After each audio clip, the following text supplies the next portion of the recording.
Buenos días a todos y a todas. Muchísimas gracias por la invitación del Green Building Institute para estar aquí esta mañana y poder compartir con ustedes algunas reflexiones en torno a las finanzas sostenibles. Quería compartir tres reflexiones, ¿no? Reflexionar en torno a tres elementos. Primero, ¿dónde nos encontramos en materia de finanzas sostenibles? En segundo lugar, comentar cómo avanzan los trabajos del Libro Verde de Finanzas Sostenibles y el Consejo de Finanzas Sostenibles para pues concluir ya con algunas reflexiones un poco más cercanas al ámbito de actividad que nos ocupa esta mañana, ¿no? Y al que se dedican los anfitriones. Bueno, en materia de finanzas sostenibles yo creo que en primer lugar hay que hablar de la regulación. El presidente ya ha apuntado algunos elementos importantes, ¿no? Después de 6 años de configuración de un marco normativo complejo, completo, extenso, basado en ciencia, ha llegado el momento de revisarlo. Ese marco normativo se construyó y se elaboró conscientes de que iba a ser necesaria su revisión. Se estaban encontrando equilibrios entre definiciones, grados de ambición, plazos de implementación, con una convicción muy clara y era que había que avanzar incluso sin tener muy claros todos los conceptos, todas las definiciones, todo el marco concreto de actuación y de supervisión, pero que era importantísimo avanzar y se revisaría. Esa iniciativa de revisión ha llegado ahora y ha llegado ahora no solo porque fuera necesario por su propia naturaleza, sino porque la Comisión Europea abraza un principio de simplificación para favorecer la competitividad. El marco normativo, como todos sabemos, tiene una taxonomía pionera a nivel global basada en ciencia, donde establece con toda claridad criterios técnicos para identificar actividades y proyectos económicamente sostenibles. Tiene también obligaciones de divulgación por parte de actores del sector financiero y por parte de empresas y contiene pues, una serie de herramientas, ¿no? Como ratings de sostenibilidad, estándares de emisión de bonos verdes, entre otros. La Comisión Europea propuso un ejercicio de simplificación que, sorprendentemente, para bien y para mal, tanto los Estados miembros como el Parlamento Europeo han acogido plenamente, que consiste principalmente en reducir el ámbito de aplicación de esas obligaciones de divulgación. El sector financiero, desde el inicio de todo este despliegue del marco normativo y su puesta en práctica, ha reclamado que sin los datos de las empresas el sector financiero no iba a poder actuar adecuadamente, no iba a poder desplegar las actuaciones que les reclamamos del sector público, que es esa canalización de recursos para las actividades sostenibles. Pues bien, el ejercicio de simplificación consiste en que solo las empresas más grandes europeas estarán obligadas a reportar información de sostenibilidad.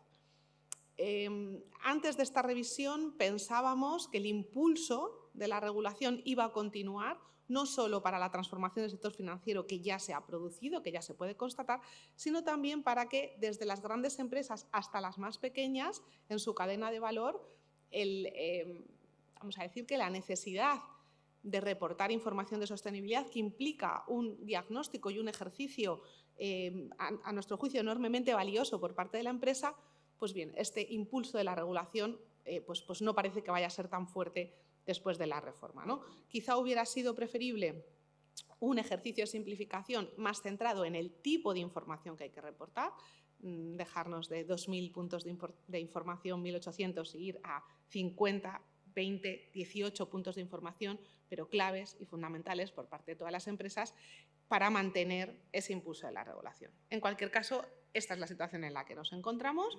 España ha defendido esta segunda opción de simplificación, ha sido la opción mayoritariamente acogida y esto no significa ni mucho menos parar o ralentizar los esfuerzos por desplegar, acelerar y generalizar las finanzas sostenibles, como explicaré a continuación. Otro indicador de cómo estamos en finanzas sostenibles, los datos. Justo esta mañana la prensa recogía un informe de FinRESP, la asociación creada por todo el sector financiero español, banca, mercado de capitales, aseguradoras, etcétera, donde aparecen unas cifras enormemente positivas. El volumen de activos bajo gestión que cumplen criterios de sostenibilidad ha aumentado en un 20% del 2023 al 2024. Hay 146.000 millones de euros bajo gestión en fondos de inversión, en torno a 57.000 millones de euros en el caso de los planes y fondos de pensiones. También estamos en cifras récord en los pagos que hacen las entidades aseguradoras por daños y materialización de riesgos de cambio climático. En este caso, desgraciadamente, ha sido la DANA uno de los desencadenantes de estas cifras récord. Estamos en 6.400 millones de euros en el caso de las aseguradoras. En el ámbito de la emisión de instrumentos sostenibles, pues de nuevo las cifras son muy positivas, no porque hayamos alcanzado cifras récord, sino porque se ha revertido la tendencia decreciente y de ralentización. Ha habido un ligero crecimiento, ha habido 47 emisiones de bonos verdes sociales y sostenibles con elementos de sostenibilidad. Y en el ámbito del préstamo mayorista, también se han alcanzado los 40.000 millones de euros con un volumen acumulado en los últimos 10 años de 160.000 millones de euros. Son unas cifras muy positivas de las que tenemos que felicitarnos, pero hay que avanzar. Las finanzas sostenibles no son únicamente unos volúmenes de financiación sostenible crecientes y altísimos. Este volumen de financiación y de inversión tiene que llegar a la economía real. El objetivo final no es quedarnos en el sector financiero, es que el sector financiero haga su función de canalización de recursos para que nuestras empresas lleven a cabo la transición climática, la transformación ecológica de sus sistemas productivos, etc. ¿Y por qué? Pues no porque lo diga la regulación, sino porque cada vez se constata más que eso es lo que nos va a permitir tener una economía, unas empresas y un sistema mucho más resiliente ante el riesgo de cambio climático. Y esto es lo que redundará en una reducción de costes en el medio y en el largo plazo y, por tanto, una mayor competitividad.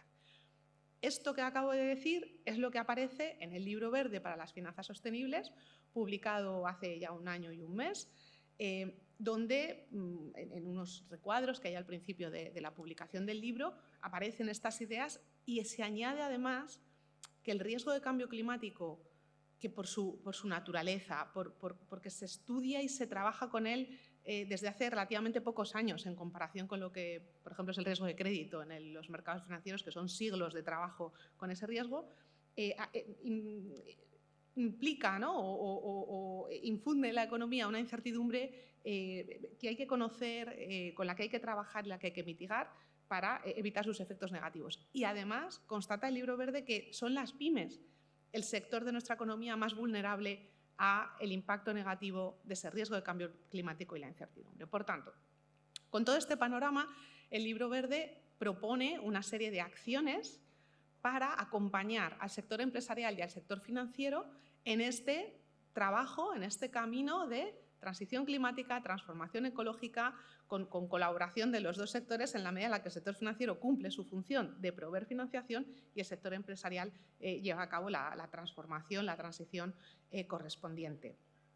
El despliegue de las acciones pues va con buen ritmo, por así decirlo. Se plantea la puesta en funcionamiento de un sandbox de sostenibilidad, actuaciones en materia de educación financiera para la sostenibilidad. Se constata que las pymes no consideran la sostenibilidad un elemento con carácter general en las encuestas, un elemento relevante para la gestión, digamos, de su negocio, o ni siquiera tienen bien situado el concepto, ¿no? Luego, probablemente no tengan ahora mismo gran interés ni incentivo en llevar a cabo esta transformación y por tanto, es necesario incorporarlas en todo este proceso.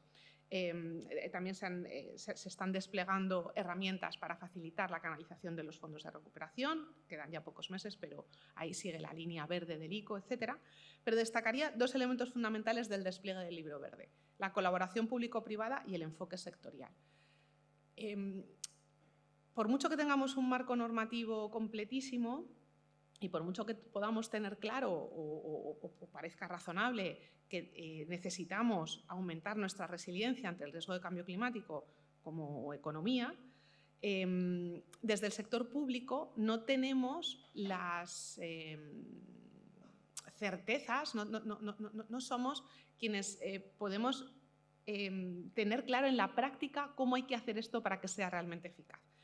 El sector financiero, por sí mismo, él solo, tampoco sabe exactamente cómo tienen que hacer las empresas de cada uno de los sectores para transformarse, y las empresas necesitan apoyo, acompañamiento y, por supuesto, financiación para llevar a cabo esta transformación. Por tanto, el Libro Verde, a través del Consejo de Finanzas Sostenibles, ha creado ese espacio en el que sector público, sector financiero, sector empresarial, incluyendo también otros actores importantes de nuestra sociedad, como tercer sector, sindicatos, miembros de la academia, académicos, podamos acompañar, podamos llevar a la práctica las medidas, acciones, soluciones, llamémoslo como queramos, pero que sean realmente eficaces, que sea lo que se necesita para poder acelerar y poder completar este proceso y llevarlo a buen término. Ese es el Consejo. En el Consejo se revisan las acciones, se reconduce lo que haya que reconducir. En el Consejo se creó un grupo de trabajo nuevo sobre simplificación para hacer seguimiento de los trabajos en Europa y para poder acercar todo esto a las pymes de forma simplificada, etc. Y el segundo elemento que quería destacar es el enfoque sectorial. Una de las medidas que se propone en el Libro Verde es crear guías sectoriales. Entendemos que las pymes del sector turismo llevarán a cabo esta transformación y esta transición de forma similar entre ellas y probablemente con cierta guía, ¿no?, de las grandes empresas que irán más avanzadas en todo esto, y las de la construcción pues también de la misma forma entre ellas y probablemente distinto a las de turismo, etcétera, ¿no? Entonces el enfoque sectorial es muy, muy importante. Creemos que es una de las mejores formas de ayudar, acompañar en este proceso. Y ya para concluir, unas pinceladas de cómo el Consejo de Finanzas Sostenibles puede apoyar, ¿no?, o cómo estamos desde el Consejo, desde el despliegue de las acciones del Libro Verde, pues digamos que acompañando, considerando el sector de construcción y edificación. Bien, pues el informe de uno de los grupos de trabajo sobre instrumentos financieros se publicó en noviembre pasado, después de un trabajo intensísimo por parte del Green Finance Institute, donde aparece en ese informe ya unas primeras reflexiones de pues, unas entrevistas, una serie de jornadas de trabajo con el sector de la edificación, ¿no?, donde se identifican algunas barreras, se proponen algunas líneas de mejora, y ese informe, digamos, ahora se va a completar con una segunda fase donde las propuestas de mejora pues, se desarrollen, se detallen un poco más. Por otra parte, el Tesoro forma parte y colabora en el Hub de Eficiencia Energética que preside el Ministerio de Transición Ecológica y en el que también participa el Ministerio de Vivienda, ¿no? Parece que una de las líneas fundamentales o nucleares del proceso de transición y transformación del sector de construcción y vivienda es la eficiencia energética, ¿no? De nuevo, también motivados por un impulso regulatorio de las directivas de eficiencia energética, etcétera. Y, desde luego, aquí se trata, primero, de no duplicar, no hacer las mismas cosas desde dos ministerios, pero un poco distinto, pero que no se sabe quién va a hacer cada cosa, sino estar colaborando y todo lo que resuelva este hub no lo haremos en el Consejo y todo lo que en el Consejo podamos ir avanzando le servirá al hub de eficiencia energética para poder avanzar, ¿no? Ahí el sector financiero también identifica algunas cuestiones como agregación de proyectos, un repositorio de datos que consideran importantes para poder avanzar y desempeñar mejor su función, ¿no? Desde el Ministerio, totalmente comprometidos con todo esto que estoy diciendo, se llevó a cabo la modificación de la orden del Ministerio de Economía respecto de los procesos de tasación, la orden de tasadora, la famosa orden ECO, que se modificó originariamente para otras cuestiones, para otros motivos de licencia básica, etcétera, pero que se ha aprovechado la oportunidad para dos cosas importantes. La primera, introducir un principio de sostenibilidad entre los principios que rigen el ejercicio de la tasación, ¿no? Esto yo creo que ha sido muy bien acogido, pero tiene que desarrollarse, tiene que calar, ¿no? Es decir, el tasador que está acostumbrado a hacer su trabajo pues, con un código muy concreto, muy técnico, pues la irrupción de un principio de sostenibilidad pues hay que encajarlo y hay que aterrizarlo, ¿no? No estamos todavía en disposición de que haya un desarrollo técnico como el resto de principios de la tasación. Y por otra parte, la segunda modificación importante que hace la orden es introducir el certificado de eficiencia energética como un documento necesario y obligatorio más para poder realizar la tasación.